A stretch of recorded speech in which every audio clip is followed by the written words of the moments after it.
Olá, tudo bem? Hoje eu vou falar um pouco sobre redes bayesianas. Uma rede bayesiana é um modelo gráfico probabilístico que é capaz de representar conjuntos de variáveis e suas dependências condicionais. Ele é um modelo gráfico no sentido de que existe um grafo que representa essas dependências condicionais entre as variáveis. Vou mostrar agora um exemplo. Então, nesse exemplo, a gente tem quatro variáveis, A, B, C e Y. Elas podem representar quaisquer fenômenos naturais, fenômenos sociais, enfim, situações que podem ser modeladas. Por exemplo, a variável A poderia representar o horário, dia versus noite, por exemplo. A variável B representar a iluminação, a quantidade de luz. A variável C, radiação. E a variável y, aqui no exemplo, representa um alarme falso, ou seja, houve ou não ativação de um alarme falso. E o nosso interesse aqui seria modelar condições que levam à ocorrência do alarme falso e permitam, por exemplo, medir a probabilidade de que tenha ocorrido um alarme falso, de modo que eu possa corrigir esse tipo de problema ou, eventualmente, até evitar de soar o alarme no caso de ter alta chance dele ser um alarme falso. Então, no nosso exemplo, nós estamos assumindo uma rede de crença onde a variável A determina a variável B, também a variável C, ou seja, B é dependente de A e C também é dependente de A. Isso representado no grafo por meio dessa aresta aqui direcionada. Da mesma maneira, a variável Y ela está representada como dependente de duas outras, de B e de C. Isso que tem, então, aqui duas arestas incidindo em Y, saindo de B e de C. Nesse nosso exemplo, a única variável independente é a variável A, que poderia representar aqui o horário.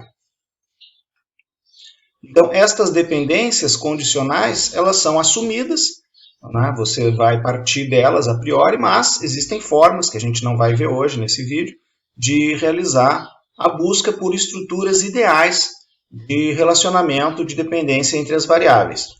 Enquanto, então, nós vamos assumir estas relações de dependência e vamos inferir os parâmetros do nosso modelo, admitindo essas relações de dependência entre as variáveis. Então, agora, vamos verificar como realizar a inferência dos parâmetros do meu modelo. Eu estou admitindo aqui que as variáveis são todas binárias. Por exemplo, a variável A representa horário, ela pode estar separada em dia versus noite.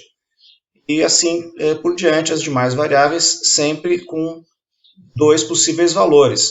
O meu alarme falso, por exemplo, poderia estar então, representado aqui por verdadeiro ou falso, na forma de 1 e 0. Para simplificação aqui do meu processo de inferência, mas o procedimento que a gente vai adotar ele é o mesmo para outros tipos de variáveis. Eu recuperei aqui a estrutura do meu modelo, a estrutura admitida para o meu modelo, que representa as condicionalidades. Então, vou anotar aqui quais são as condicionalidades que a gente vai respeitar. Variável B dependente de A, variável C dependente de A e Y dependente de B e C. E, claro, a variável A, ela é considerada, então, independente. Vamos fazer agora a inferência de todos os parâmetros envolvidos. Vamos iniciar, então, pela variável A. Vou identificar qual é a probabilidade do A ser 0 ou do A ser 1. Como ela é considerada independente, então basta analisar a coluna correspondente à variável A e realizar a inferência pela máxima verossimilhança. Então, de forma bem direta, eu tenho 8 zeros de 14 entradas, e que me dá, então, 8 sobre 14 ou 4 sétimos, probabilidade do A igual a 0. E já a probabilidade do A ser 1, eu tenho 6 valores 1 de 14, ou seja, 3 sétimos essa probabilidade. Agora vamos verificar o que acontece com a variável B. Ela é dependente, então eu tenho que observar qual é a distribuição da variável B condicionado a cada um dos possíveis valores de A0 e A1. Cada um desses casos pode acontecer de a variável B ter um comportamento diferente. Vai ser percebido agora. Então, primeiro, vamos verificar qual é a probabilidade de B ser zero, dado que A é zero. Como eu estou condicionando aqui o meu A a zero, então significa que somente essas linhas da minha tabela de dados é que serão consideradas as linhas para as quais o A tem valor zero. Então, destas, eu contabilizo aqui duas ocorrências do B igual a zero, de um total de 8, ou seja, esta probabilidade é 2 sobre 8, ou 1/4. Já para B igual a 1, eu tenho os demais casos dentro dessa condição, ou seja, 6 de 8, 6 oitavos, ou 3/4 para esta probabilidade. Da mesma forma, eu calculo para a variável C duas probabilidades, referentes a C igual a 0 e C igual a 1, dentro da mesma condicionante de A igual a 0. Então, dentro dessas mesmas 8 entradas, eu tenho 5 casos de C igual a 0, que corresponde a 5 oitavos, então, a probabilidade. 3 casos de C igual a 1, que corresponde a 3 oitavos, então, essa probabilidade. Esta, então, a outra condição, correspondente a igual a 1. Dentro dessa condição A igual a 1, eu devo verificar, então, a variável B, primeiro a variável B, e primeiro aqui o caso B igual a 0. A probabilidade de B igual a 0, dado que A igual a 1, então eu vou ter estas 6 linhas da tabela correspondentes à condição B igual a 1. Destas, 5 correspondem a B igual a 0, então eu tenho a probabilidade de B igual a 0 dado A1 de 5/6, e, de forma complementar, a probabilidade B igual a 1 dado A igual a 1 de 1/6, que é esse caso aqui. E, então, realizando o procedimento semelhante para a variável C, dentro dessa mesma condição de A igual a 1, essas mesmas 6 entradas da tabela, então eu tenho duas entradas correspondentes a C igual a 0, essas duas aqui, as demais 4 correspondentes a C igual a 1. Então, o que eu tenho é probabilidade de 2/6 para C igual a 0, que é igual a 1/3, e probabilidade de 4/6 para C igual a 1, ou seja, 2/3. Então, resta então a variável y para ser representada, lembrando que ela é dependente de B e C, então, de modo que as condicionalidades dela devem levar em conta as duas variáveis B e C.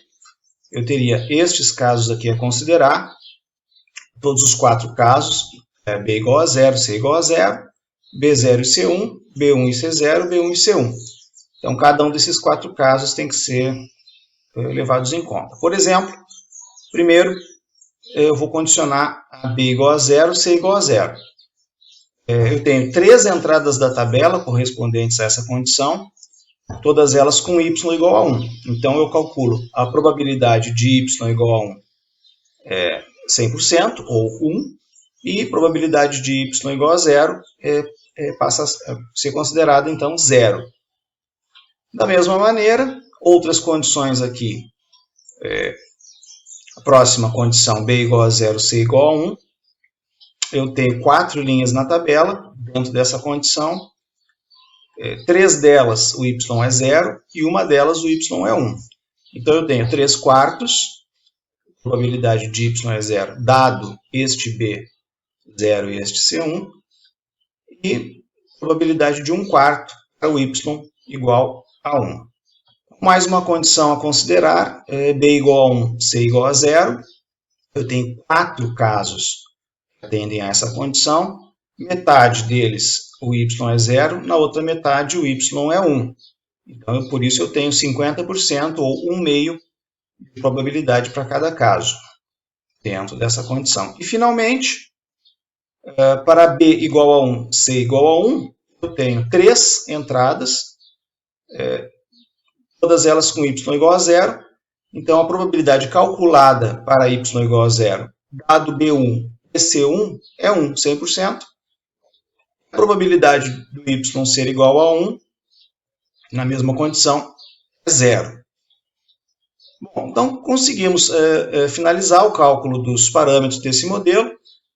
Podemos organizá-los em forma de tabelas para melhor leitura. Então, dessa forma aqui, por meio destas 4 tabelas, então a gente consegue uma boa organização destes resultados, uma boa visualização destes parâmetros. Você pode perceber certas mudanças de comportamento da variável y, por exemplo, aqui, em função de B e C, ela muda completamente. Por exemplo, tendo B0 e C0, o meu y ele é provavelmente igual a 1. No outro caso, B1 B igual a 1, C igual a 1, o meu y provavelmente é zero. E assim também, para as outras variáveis, eu posso notar certas mudanças de comportamento, o que é natural nesse tipo de modelo.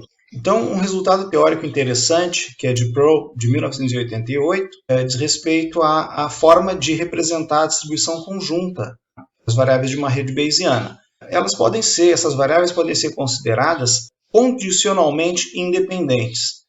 Então, de modo que a distribuição conjunta ela pode ser obtida a partir do produto destas distribuições condicionais. No caso do nosso exemplo, seria o produto de todas as condicionais, a variável A é independente, as demais todas, então, representadas nas condicionais. Então, isso permite obter de forma simplificada um modelo para estas variáveis. Com isso, pessoal, até a próxima. Tchau, tchau.